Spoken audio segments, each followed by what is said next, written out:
Most people think I'm just some grand animal who runs and yells and just says fuck and motherfuck all the time. And that's nowhere near the truth. That's maybe what they see in a 1 minute video, and that's what people believe.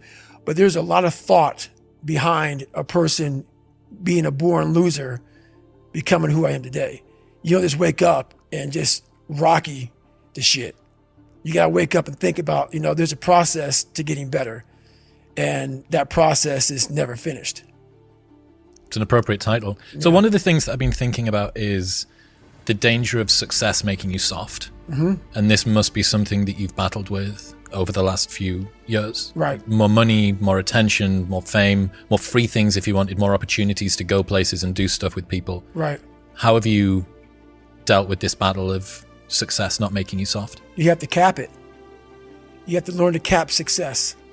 So what I do is, like right now, I don't like doing podcasts. There's a lot of things I don't do that I have to do now to get the message out there to help people out. And what I mean by capping success, I believe everybody should live their life.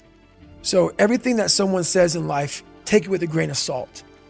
Take what they give and don't be like, oh, David Goggins said this or whoever said this. No, do not take what I say and do exactly what I say.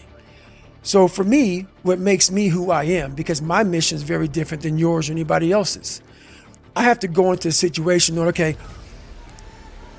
I'm a guy who wants to make people better. For people to get better, I have to continuously get better myself. For me to do that, I can't just say, oh, I have this resume, the resume is there forever, I'm good. I have to cap my success, because for me to help people out, I can't just say I did it once and I'm good. I have to continue to reinvent the wheel of the mind and figure out more and more ways for you to pull. Because if I have a cookie cutter message, it may hit 5 people out of 25. You just failed. My message needs to be in a way where I can hit all 25 people. It needs to be broad enough to where all 25 people may not like the message, but they're getting something from it. And that is evolution. You must continue to evolve. And you don't evolve, for me, in my job, unless I cap myself somewhere and say, okay, you made this much money, get back to fucking work. It's time to get back to work.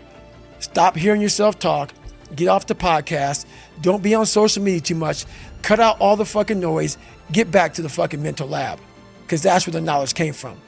So for me, I must cap myself so I can come back with better, more unique knowledge versus all that cookie cutter knowledge that's out there. That's why people buy the books I have, because it's not cookie cutter.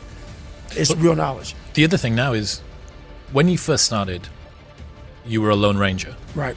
Nobody really knew who you were outside of some obscure endurance places and half-heard truths of these weird myths. Right. But now you've got people's expectations layered on top as well. So not only have you got to deal with success potentially making you soft, so you've got to cap that. You've got to say no to more money and opportunities and cool people. Right. You've also got this extra layer of expectation that's coming through from other people too. And I think that you talk about trained humility in the new book too. I've got to presume that that fits into this equation. Right, it fits in big time. And that's one big reason why I do fight fire. Because all the knowledge for myself comes from that place. It doesn't come from the place of success.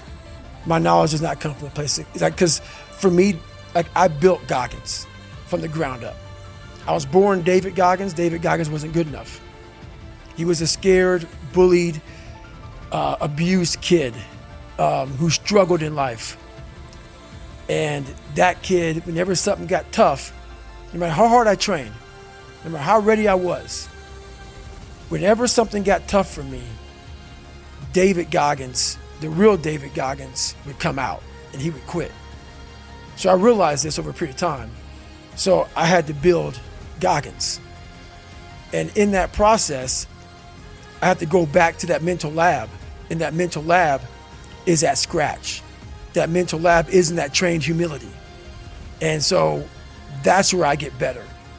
I get better when I'm digging holes in the ground, when I'm waking up early knowing I don't have to do these things.